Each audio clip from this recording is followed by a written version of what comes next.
Utoi to beat. He runs past him. He scores the try.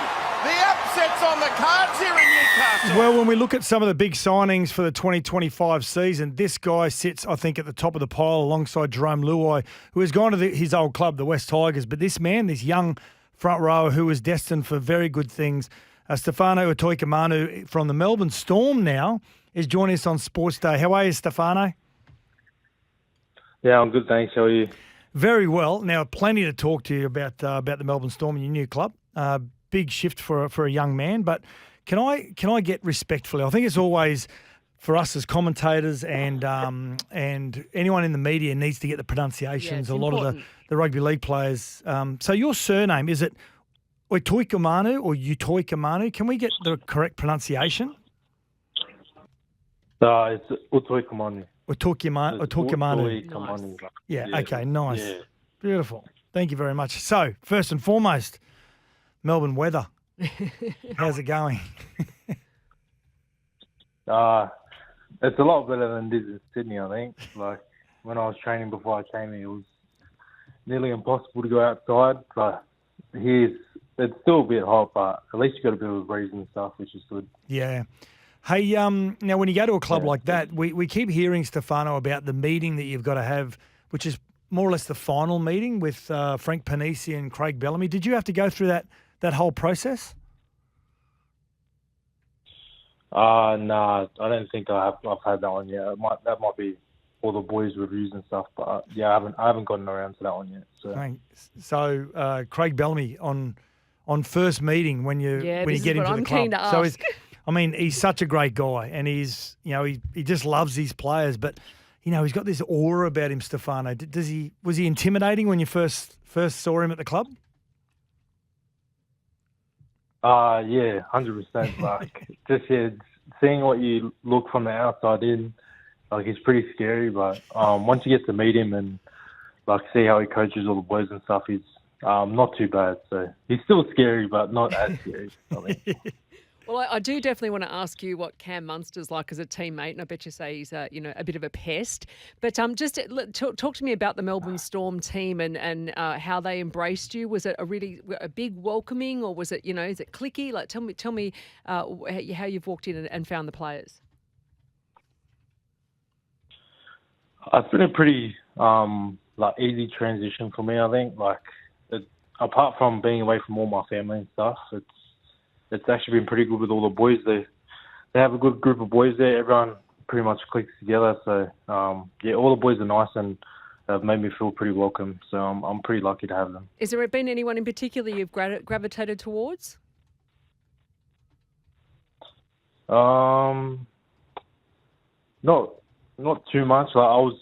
I'd say probably young Valu. He debuted this year. He's played his first game. So he's probably one of the earlier boys that came back when I came back. So I've kind of been hanging around him a little bit. And Big Nelson's come back on Wednesday. So yeah, I'm keen to get out there and play with him.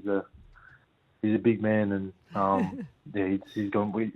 I think we can do a lot next year together. It's not a bad 1-2 punch, is it? Stefano and Big Nas. He's a big man to Stefano. That's exactly. saying something. Hey, Stefano, we've read for many years about the pre-season of the Melbourne Storm and how different it is to a lot of NRL clubs. Is it everything we've heard about, their pre-season to date? It's like, I think every pre-season, no matter where you are, it's going to be pretty hard. But everyone's just got their different systems and stuff in place where you're going to work hard in a different way, kind of. So I feel like, it's been definitely pretty tough there.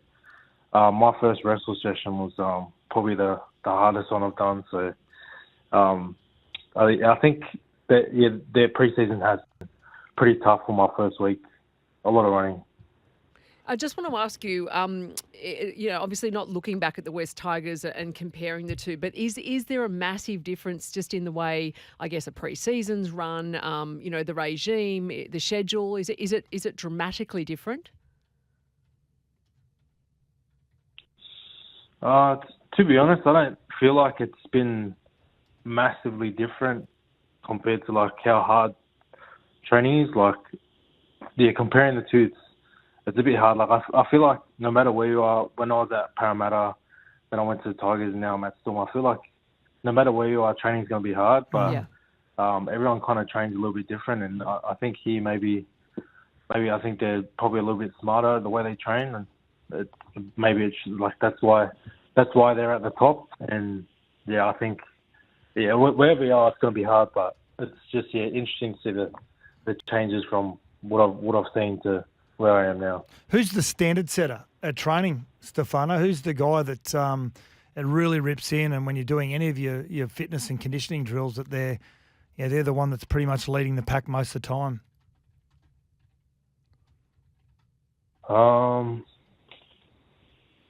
It's been a bit hard because all the most of the main team only kind of came back on Wednesday. I've just been kind of training with the younger boys, but one of the fitter forwards is probably Trent Lorero. Yep.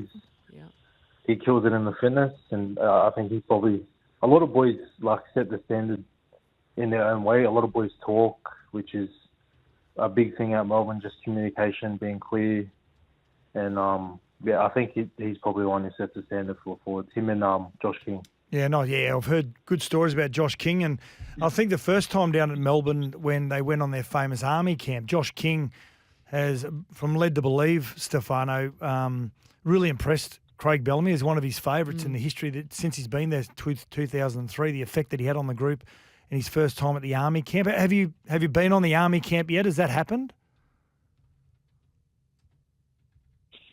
Nah, we don't have our army camp thing. I'm not too sure when that's supposed to happen, but we have a Geelong camp. I think that's probably the army camp or the only camp that we're going to be doing next year. But I've heard about those army camps that they get some new boys and stuff to do. So if I have to do that, I'm not keen on that. Listen, can I ask you, let's go back a little bit. What was the big sell? I mean, there was a stack of clubs really interested in you, in particular the Bulldogs. What was the thing that got you over the line choosing the Storm? Was it that the culture of the club? Was it something that Bellamy said? What was it in particular? To be honest, like I only had one meeting with them, like throughout the year, and I think just seeing how successful they've been for a long amount of time, and just getting out of my comfort zone a bit I think that's a big thing that's going to help me this year. And I think coming to Melbourne was probably the most uncomfortable I'm going to be out of choosing all the clubs. Like Bulldogs is a very good club, and I think they're going to kill it this year too. But out of the two, I just thought I want to be most uncomfortable going to Melbourne where I don't really have anyone, and I think that's going to put me under a bit of pressure and make me want to work a bit harder. So that's probably the main reason that it came down to when I chose Melbourne Storm. Yeah. So is this kind of on the back of there was a little bit of criticism level at you there at the West Tigers, saying that you were not, I wouldn't say the word was lazy, but you could have been putting in more. It's interesting to watch because Jerome Luai sort of said something the same, that he needed to get out of his comfort zone. And is that about you athletes looking for another challenge, that to push yourself to go that next level? I think that's definitely part of it. Like I think when you try to get comfortable with being uncomfortable, I think that's when you strive in footy, and I'll strive probably anywhere in life. So that was one thing I looked at before coming here, and as you guys can see, they've been successful for a long time. So I knew coming here, I'm going to become a better player, and that was a big thing for me. Well, I'm jealous of you. I know that. I'm envious of anyone that gets the chance to play at Melbourne and under Craig Bellamy and Frank Panisi. I'm jealous that he's playing alongside Big Nelson. Oh, I know. It's just such a great club, and it's a great move for you, Stefano. It's going to be a really good change in your career, and you'll be back in State of Origin before you know it. I know that. Hey, before we go, the most important question you'll probably answer, I'd say probably in your career, have you changed your milk in your coffee? Because in Melbourne they drink like yak's milk and all those fancy milks. So have you changed your milk or not? No, I'm not really much of a coffee drinker, so That'll it change. just came down here. But a lot of people are talking about, Yeah. that's what everyone's been saying. That'll change when you come down here. So, Yep. Any recommendations, I'm open to it. Yeah, you'll be a latte drinker by about August next year. Just I'll no guarantee sugar. it. Yeah. You know, I do want to congratulate you because, as you say, it's been a big move, a brave move. Yep. I guess that's a bit of a mother spin on it. A brave move, obviously not having When you any move away from family. your family, it's tough. Yeah, but yeah, I can only you are the player that I'm most looking forward to watching in 2025. Yeah. Hey, Stefano, good luck in 2025. You're amongst very good people, and thank you for taking time out to join us on Sports Day, pal. Have a go at Christmas. No worries. Thanks, guys. I appreciate it. Merry Christmas and Happy New Year to you guys all. Thank you, Stefano. See you, Stefano. That was awesome, You're a buddy. legend. Thank Love you, ya. mate. See you, bud. All good. No worries. Thanks, guys. See you guys. See ya. Bye-bye. Thanks, See you, mate. Bye-bye.